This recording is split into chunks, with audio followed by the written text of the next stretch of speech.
from a holiday, January this year.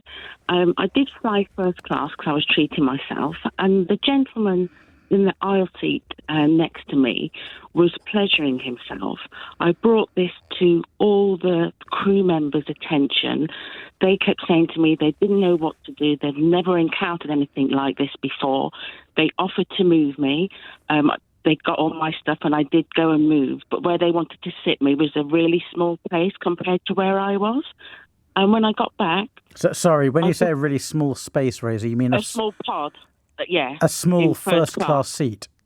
Yeah. Okay. No, I'm not mocking you. I'm just trying to get clarity. Okay. When I got back, I did write to the airline, and they got back to me saying that they've looked on the reports and nothing like I said happened. When every single crew member saw, the captain came out, and they just kept saying, "We're really sorry. We don't know what to do. We've never encountered this before." Did they stop this man from pleasuring himself? No one said anything to him. Yeah, they did. They said, "Is everything all right?" And they just kept saying yes. And then they'd go back and then they'd watch him from a distance, and he just wouldn't stop. My goodness, they must know who he is. Oh yeah, I've got the aisle seat. What number the gentleman was sat on. Okay. And gave that to the airline. All right. What's your question now, Rosie? I just wondered, I've written to them and they said that they've contacted me and they haven't.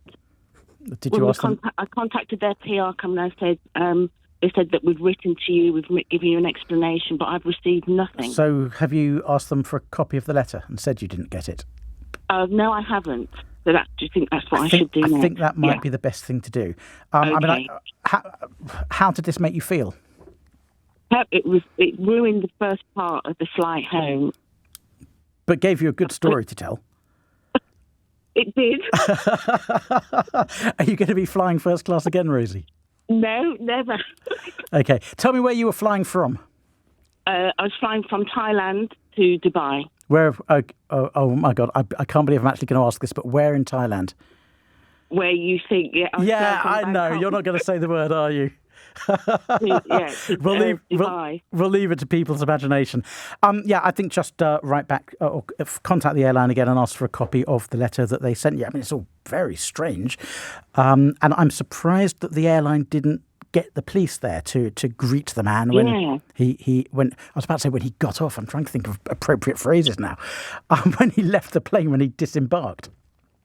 Okay, but I'm not sure if you're fundamentally asking me if you have a legal right to compensation.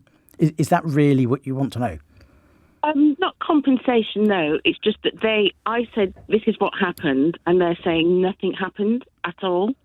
And I said that every crew member spoke to me about it. They offered to move me. Okay, and so nothing happened. What do you want? What's the outcome that you want? The outcome, I think they should have it should be in their training, because all they kept saying was, "We've never encountered this before. We don't know what to do." What would you have done if you were a cabin crew? I would have spoken to the gentleman and got him to stop somehow. Okay.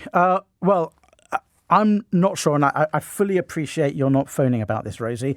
I don't think the airline would be responsible for any form of compensation for you, because the airline isn't responsible for the acts of individual passengers. Right. I'm assuming this is don't name the airline, please, and thank you for not doing so, but I'm assuming this is a plane that took off or was landing in the UK. Yes. It was.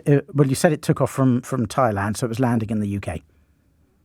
It landed in the UK, yeah. Okay, fine, because that's just to make sure that English law applies. If it was another country, then different laws would apply. But under English law or British law, I'm afraid the airline won't be responsible for compensation. I get why you want to pursue this. I get why you want the cabin crew to be trained perhaps in the future. But from a legal perspective, there's not a huge amount you can do here, Rosie, other than just think to yourself, ugh, what a bizarre, weird, horrible experience.